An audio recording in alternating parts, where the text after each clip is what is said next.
आज भी आपके पास, मैंने कहा ना कि आप लोकतंत्र में जीते हो, एक इसका बड़ा महत्व है। एक टी पी, उस टी पी को ही अगर गौ माता को एक दिन जाकर के गोपाष्टमी के दिन केवल थोड़ा घास थोड़ा गुड़ खिलाने के बजाय जिस 5 साल में एक बार टी पी करने की बारी आती है, उसी दिन कह देते कि हमारे क्षेत्र से अब गौ हत्या बंद होगी, वादा करिए, तब तो ये टी बोलेगा, नहीं तो पी बुलवा दूंगा।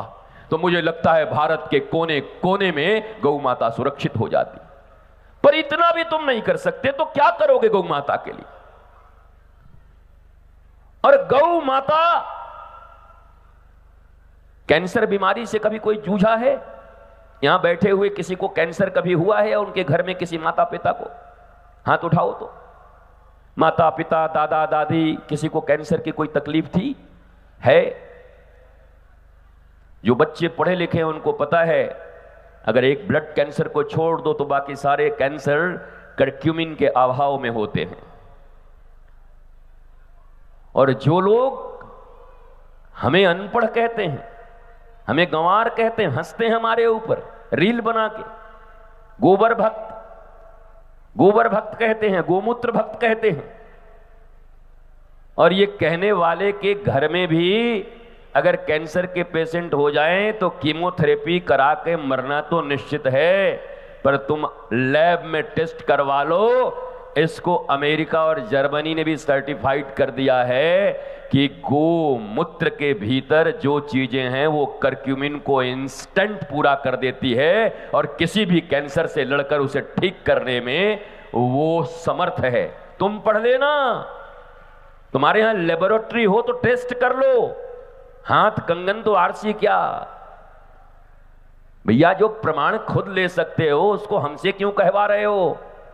और हमसे कहवा के फिर रील बना के हंस क्यों रहे हो? गोबर भक्त, गोमूत्र भक्त, तुम कर लो ना।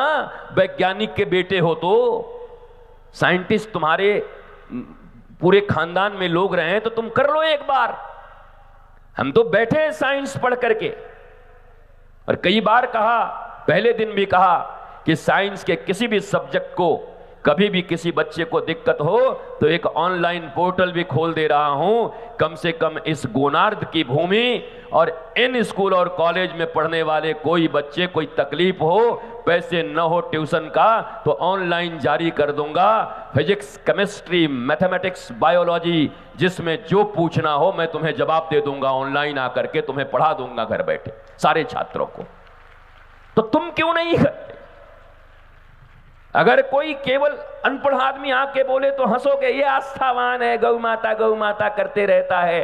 तो तुम्हारे बराबर का बैठा हुआ है, विज्ञान पढ़ा हुआ, आओ पंजा लड़ाओ। जैसे ब्रिजभूषण जी के सामने कोई आवे तो तुरंत ऐसे कहते आओ, जांग ठोक के आओ, धोबिया पाठ दे दें अभी तुरंत, पटक दे दें।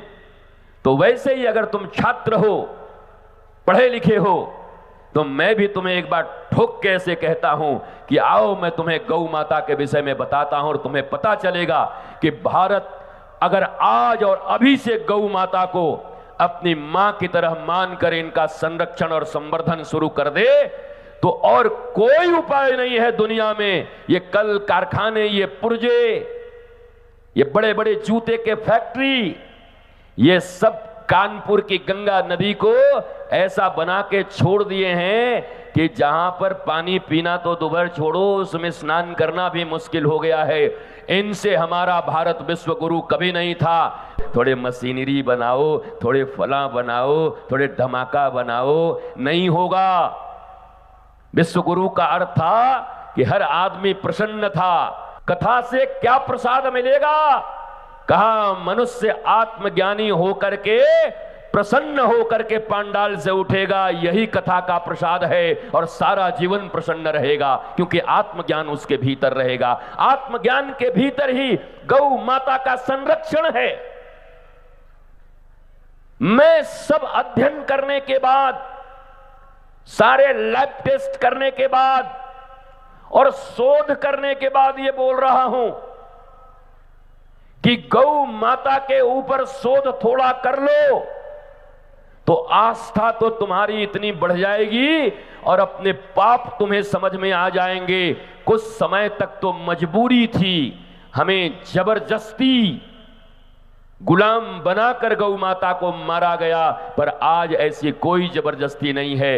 एक बार भारतीयों के हाथ खड़े हो जाएं, जैसे अपनी मां के लिए तुम लड़ने को तैयार हो जाते हो, वैसी अपनी गौ माता के लिए तैयार हो गए, तो गौ माता जैसे भगवान राम के पूरे वंश को, हमारे गोपाल के पूरे वंश को, अरे गोपाल भगवान हैं, ईश्वर हैं, मैं मानता हूं, पर गोपाल से पूछा गया श्री कृष्ण से, आपके इष्ट कौन हैं? तो ईश्वर कहता है मेरी इष्ट गौ माता है, मैं गौ माता को अपना इष्ट मानता। गोपाल और भगवान श्री राम महाराज दिलीप के इस भूमि पर गौ माता के प्रति इतनी उपेक्षा, गौ माता के प्रति इतनी उदासीनता। कुत्ते पालने में बुराई नहीं, पालो, हंसने का विषय नहीं है, लेकिन गौ माता को अपने घर से जब से तुमने निकाला है, तब से तुम्हारे जीवन में कष्ट, दुख, असाध्य रोग, अभी अभी कोरोना में बताया गया कि गौ माता के आसपास, गौशाला के आसपास जो रहे, उनकी इम्यून सिस्टम अच्छी रही और उन पर कोरोना का असर कम रहा, गौशाला वालों के पास। ये प्रमाण है इसका भी। तो गौ माता के स्पर्श मात्र से, केवल स्पर्श करके प्रणाम प्रणाम प्रणाम, जय हो गौ माता, जय हो, जय, हमको ले चलिए, स्वर्ग ले चलिए, पूंछ पकड़ लिए, इतना ही नहीं है, शारीरिक रूप से, मानसिक रूप से, आर्थिक रूप से गौ माता अपने हर एक बच्चे को, हर एक हर सनातनी लाडले को वो मां की तरह पालती पोसती हैं। और याद रखो, अपनी मां जैसे अपने खून बेच करके भी अपने बच्चे को कभी रोने नहीं देती, तकलीफ नहीं होने देती, उसके जीवन के लिए बार बार प्रयत्न करती रहती है कि इसको मैंने पाल दिया, पोस दिया, पर इसको इस्टेब्लिश कैसे करूं। गौ माता को तो सिर्फ तुम मानना शुरू करो और उनके तथ्य को जानना शुरू करो, तो निरोग तो रहोगे ही। याद रखना, जिन गौ माता के बल पर भारत कभी विश्व में आर्थिक रूप से सबसे समृद्ध राष्ट्र हुआ करता था, अगर आज तुमने फिर अपना लिया तो हमारा राष्ट्र आर्थिक रूप से सबसे समृद्ध राष्ट्र हो जाएगा। मां की तरह पालेगी हमें गौ माता, हम गौ माता को पालेंगे। चलो थोड़ा सा गलतफहमी पाल लो कि हम गौ माता पालते हैं, तुम क्या पालोगे, तुमको वो पाल रही हैं। कोई कहे अपने माँ बाप को हम पाल रहे हैं, तुमको तो जन्म दे के वो पाल दिए, कक्का कक्का कक्का जब करते चल रहे थे तब, और गौ माता को हम पालेंगे। जिन गौ माता की कृपा से मुझे पूरा विश्वास है, और आज मैं कहता हूं और इस मन से ही कहता हूं, गौ माता के प्रति अगाध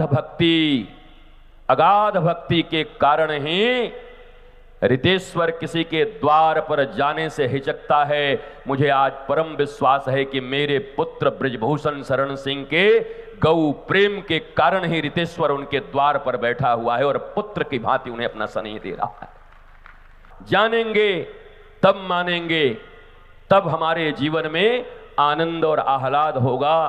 कभी भी सूर्य की तरफ पीठ करके जो लोग अपनी परछाई को पकड़ने के लिए दौड़ते हैं, तो परछाई उनसे एक कदम आगे ही भागती है। तुम दौड़ोगे भी तो परछाई भी उसी तेजी से एक कदम आगे रहेगी। दिखता तो है कि एक ही कदम आगे परछाई है, पकड़ लूंगा, पर तुम जैसे जैसे भागोगे वो परछाई भी भागती जाएगी। एक कदम का फासला तय नहीं होता, थक हार कर मनुष्य गतप्राण हो जाता है, शरीर छोड़ देता है। पर जिस समय किसी सदगुरु के बोध से, ज्ञान से यह समझ में आ जाए कि सूर्य के तरफ पीठ करके नहीं, सूर्य के तरफ मुख करके मुड़े जैसे ही सूर्य के तरफ, तो जिस परछाई के पीछे तुम भाग रहे थे, अब वो परछाई तुम्हारे पीछे पीछे भागेगी। सूर्य ईश्वर और गुरु के प्रतीक हैं, जिनका मुख अपने गुरु और ईश्वर की तरफ होता है। ये परछाई रूपी संसार यश, मान, कीर्ति उनके पीछे पीछे दौड़ते हैं, फिर वो लूजर नहीं चूजर होते हैं। वो चुनते हैं कि मुझे कितना चाहिए और कितना नहीं चाहिए।